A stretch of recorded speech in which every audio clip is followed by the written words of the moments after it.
Catalyst has officially entered the S tier in Season 28 with the introduction of Heartlight Mesh and the massive kit bobs. She evolved from a building camper into a versatile, aggressive powerhouse. Her passive is now able to reinforce 4 doors. You can finally fully lock down buildings which were previously impossible, like buildings in Fragment. Her passive also extends to Heartlight Mesh now. Since some buildings have an excessive amount of Heartlight, having a quick way to rebuild and reinforce them helps further in locking down buildings. A trick that is useful is to purposely break a Heartlight Mesh to create angles to abuse on. If you get pressure, reinforce the Heartlight immediately to seal the gap and reset. Her tactical receives some significant buffs: a massive size increase, reduced activation radius, and delay to 1 second, a flattered trajectory, and can put 3 traps in world at the same time. This makes her spike way easier to attack an enemy, while making the opponent way harder to destroy the spike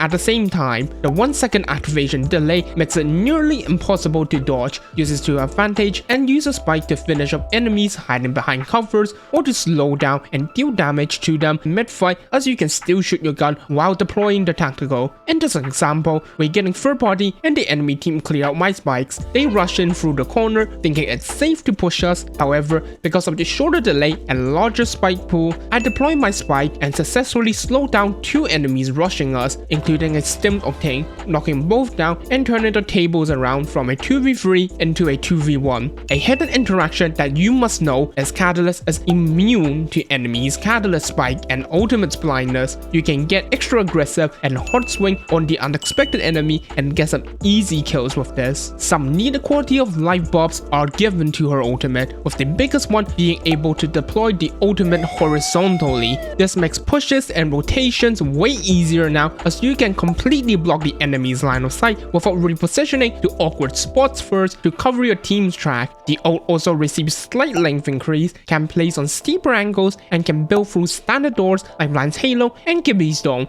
These buffs make the ultimate more reliable without getting restricted by the map's geometry. For the blue upgrade, hidden spikes turn the spike pool into a faint blue color while inactive. This is exceptionally broken when combining the shorter activation radius and the massively increased spike pool size, making it very hard for enemies to detect the spike until it's too late. Soul Piercer, on the other hand, increased activation speed and damage. With only half a second activation delay, it is physically impossible to dodge the spike at all. You can utilize this upgrade by using it mid-fight, dealing an undodgeable finishing blow onto the enemy resetting behind cover, or to support your teammate when you don't have a direct line of sight on them. Choose Hidden Spike is slightly more passive and more on being a team player, as your teammate can benefit and play around the traps. Choose Soul Piercer if you're very aggressive and do a lot of solo plays. The quicker activations and damage on spike is helpful in 1v1s. For purple upgrade,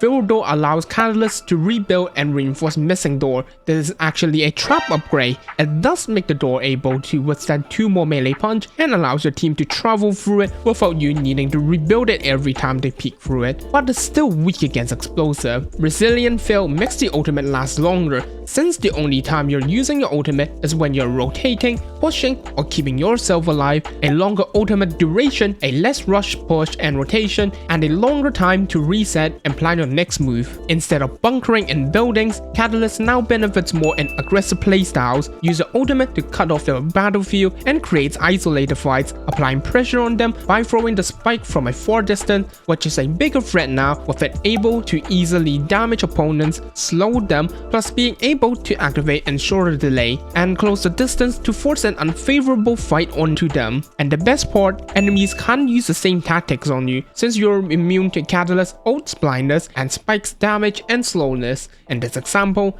an enemy team is trying to third us after a massive fight, but since they're separated, I use my dart field to cut off their angles and throw a spike on the rock to prevent enemies from taking cover. This leads us to finding an isolated fuse and knock him over. This shows how Catalyst has evolved to a new playstyle, an aggressive support that pressures and controls a fight as effective as she locks down a building. Catalyst is no longer a one-trick pony, she is a versatile hybrid that can adapt to most situations. Do you think Catalyst needs any more buffs? Let me know in the comments and subscribe for the upcoming Bloodhound guide later this week. See you in the next one.